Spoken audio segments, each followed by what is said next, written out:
Ce podcast est destiné uniquement aux investisseurs et distributeurs professionnels.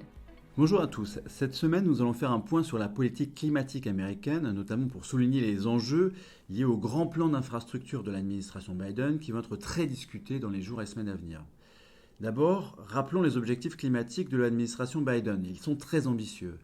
Neutralité carbone à horizon 2050 et baisse des émissions des gaz à effet de serre de 50% à horizon 2030 par rapport au niveau de 2005. Certes, Joe Biden a promulgué des executive orders dans le cadre de sa politique climatique. L'un d'entre eux ordonne par exemple qu'au moins la moitié des véhicules vendus aux États-Unis en 2030 seront des véhicules électriques. Mais cela ne suffit pas, même si les transports représentent 29% des émissions de gaz à effet de serre des États-Unis. Il faudra aller bien plus loin que des executive orders et engager des investissements publics pour remplir ces objectifs climatiques ambitieux. En mars-avril, Joe Biden avait présenté deux grands plans d'infrastructure, l'American Jobs Plan et l'American Families Plan, mais ils n'ont pas du tout suscité de consensus politique et après plusieurs mois, aucun plan n'a été adopté. Les deux plans de Biden ont été largement refondus en deux nouveaux plans, un plan d'infrastructure de 550 milliards de dollars de nouvelles dépenses sur 5 ans qui a été adopté par une large majorité au Sénat et qui doit être voté par la Chambre des représentants avant le 27 septembre, et le plan dit de réconciliation budgétaire, qui est un programme d'investissement de 3 500 milliards de dollars sur 10 ans et qui ne sera soutenu que par les parlementaires démocrates. 3 500 milliards de dollars sur 10 ans, c'est une base de discussion au sein du Parti démocrate et ça ne sera probablement pas le chiffre qui sera retenu in fine.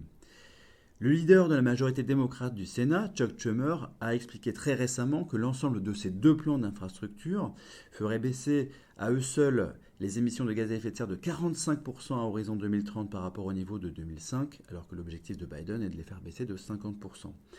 Donc grosso modo, la politique climatique de Biden repose en quasi-totalité sur les deux plans d'infrastructure, et ces deux plans sont à peu près aussi importants l'un que l'autre dans la réduction des émissions de gaz à effet de serre. Parmi les mesures phares, on peut citer les dispositifs de crédit d'impôt pour l'utilisation d'énergie décarbonée pour les transports, dans les transports et dans les logements. Une autre mesure phare est le programme Clean Electricity Performance qui demanderait aux fournisseurs d'électricité de fournir chaque année au moins 4% d'électricité propre de plus que l'année précédente. Ceux qui rempliraient le contrat recevraient des subventions et ceux qui ne le rempliraient pas auraient des pénalités financières.